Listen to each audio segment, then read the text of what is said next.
Hey, I'm Frank Iero, and these are my Marquee memories.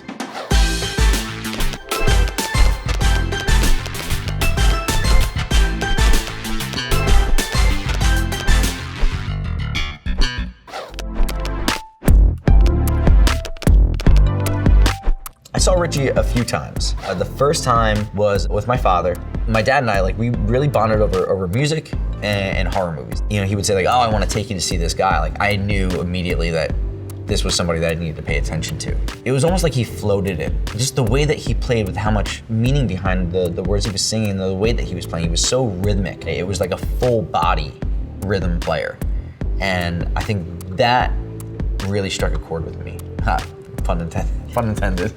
And I remember as soon as he was done, put his guitar down, said thank you so much, put his hand together like this, and walked directly to the back of the room and stood at the back and shook everyone's hand as they left.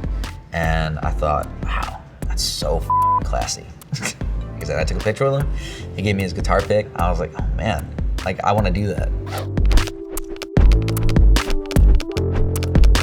I ended up going to see Bouncing Souls and Weston at the Pipeline. I remember in high school, I was just kind of starting to get into punk rock and stuff like that. My friend was like, hey, listen, you need to listen to these bands that are playing around here right now. And my friend started to make me mixtapes. Bouncing Souls was on one side of the mixtape. He's like, listen to this tape and let me know if you like it because they're playing next week and I'm gonna get tickets. I went home and I studied it. I was like, oh man, this is amazing. These are people from where I live making music for kids like me, and they're gonna be playing down the street and I get to see them. It was blowing my mind.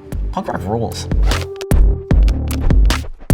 This show was the first big rock concert I'd ever been to. Stone Temple Pilots were going on tour with the Meat Puppets and Jawbox. They opened with Vaseline and the crowd went nuts. And I remember Jawbox opened and immediately blew my mind. And my dad even too, leaned over and was like, this band is f***ing awesome. And I was like, I know.